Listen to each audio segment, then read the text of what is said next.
Hi everyone, welcome back to Class Go Education online YouTube learning channel. So this is Gaurav and today we will discuss about the hydroelectric power plant.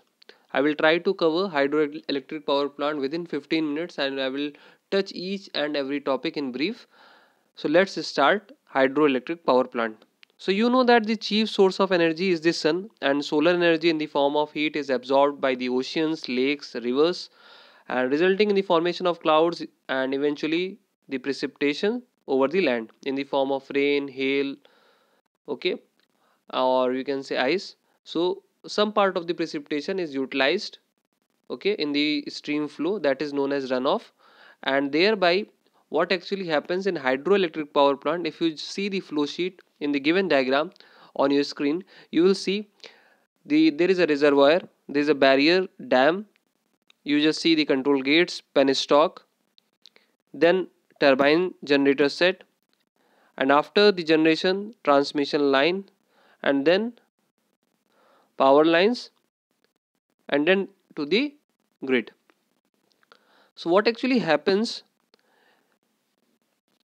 the potential energy of the water which is stored in the reservoir, which is produced with the which is having a artificial head just because of the dam, okay, and dam is acting as a barrier. So what actually happens, the head of the reservoir will provide a good amount of potential energy, okay. Now this potential energy which is stored in the reservoir in of the which is basically of water is harnessed and it is converted into kinetic energy, and then kinetic energy which is basically involved in the penstock, where by with the help of control gate water is just flows with the penstock. Penstock is basically made of concrete or steel. So water flow, or you can say discharge, takes place in the penstock, and whereby the potential energy which is stored in the reservoir is converted into kinetic energy and some amount of internal energy, that is known as pressure energy. And this amount of energy just moves to the turbine set, okay, whereby this energy is converted into mechanical energy, okay. So kinetic energy plus pressure energy gets converted into mechanical energy, and that mechanical energy will be given to the generator as an input, and generator will provide a electrical energy. Then that electrical energy, you can say, the voltage of that particular segment will be stepped up, and then it is transmitted with on the transmission line.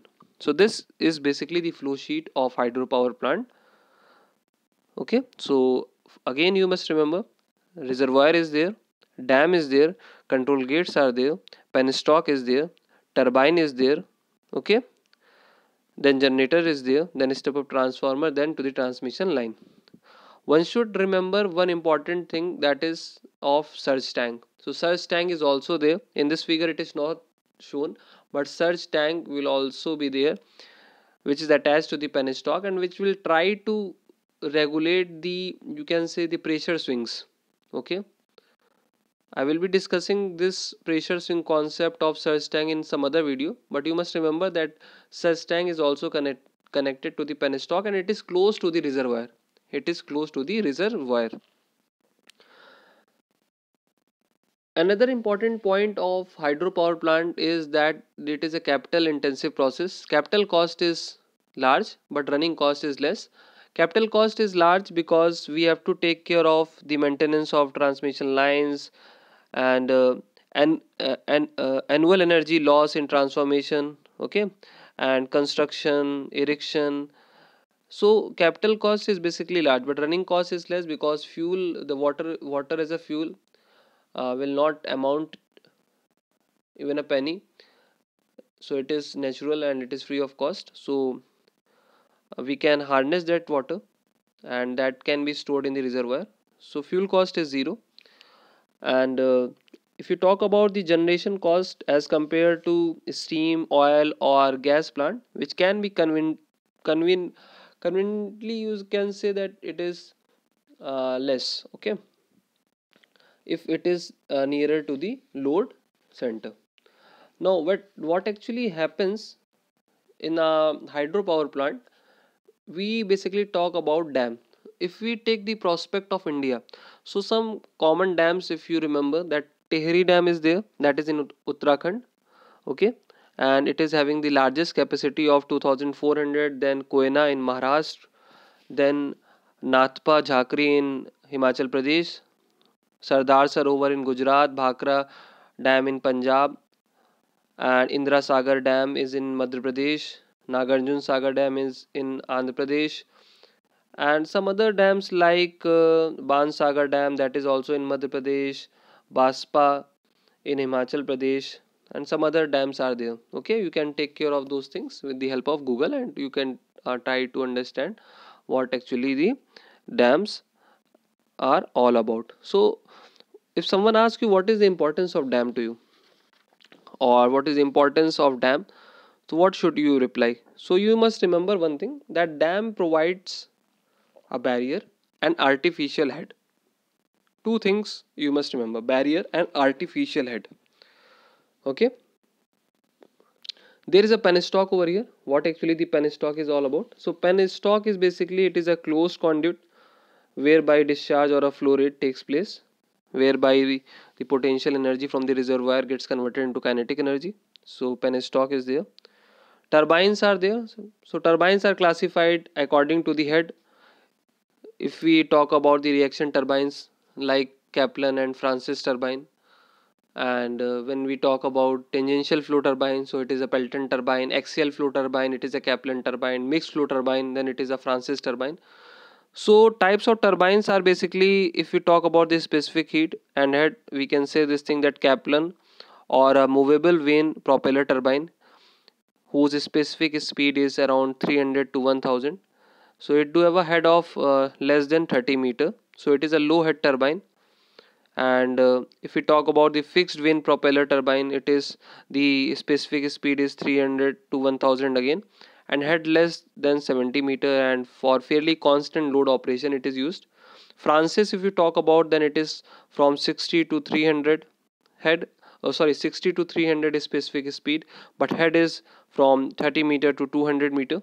So it is a, you can say, the head is medium head turbine.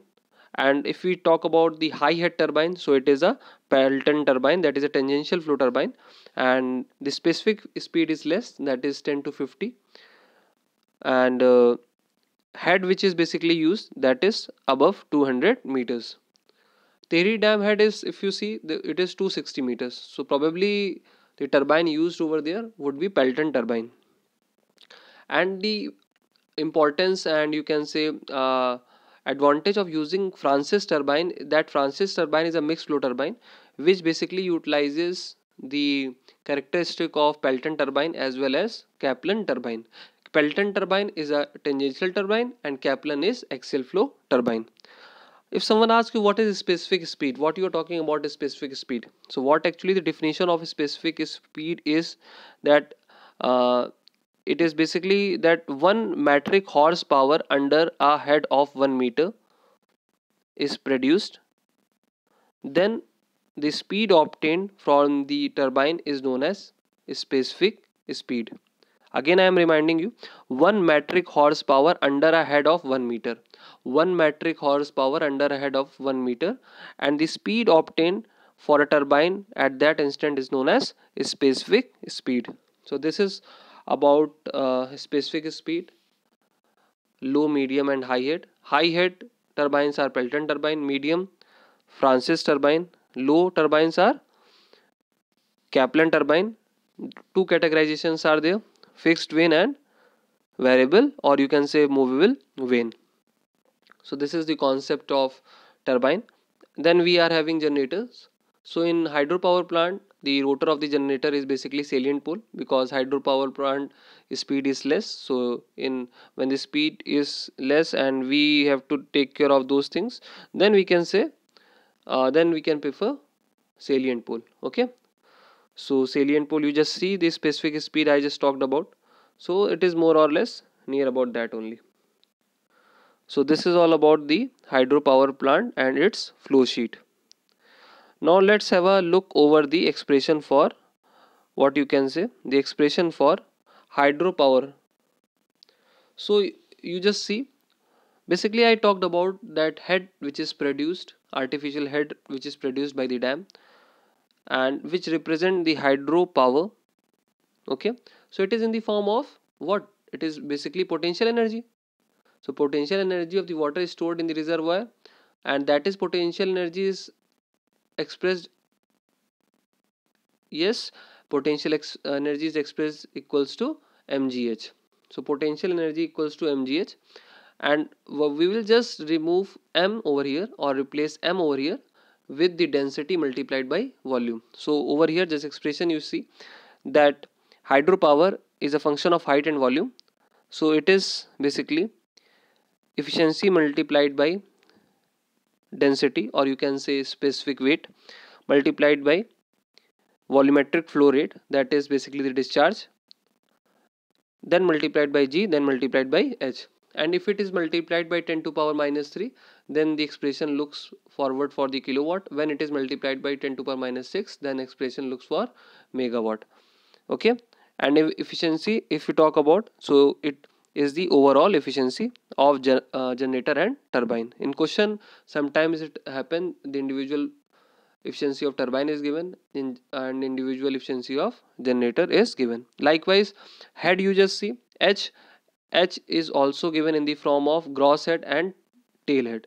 Then what you have to do, you have to just subtract, take the difference of gross head minus tail head.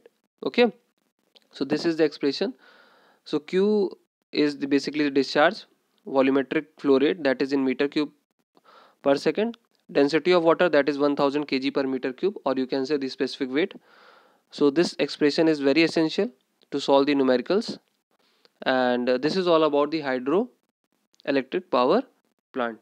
Okay, and if you do have some questions, some doubts, please comment on this video. We will discuss, we will have lot of content to discuss about hydropower plant. This is just a platform for you to discuss on hydropower plant. Let's discuss. Thanks for watching. Have a good day.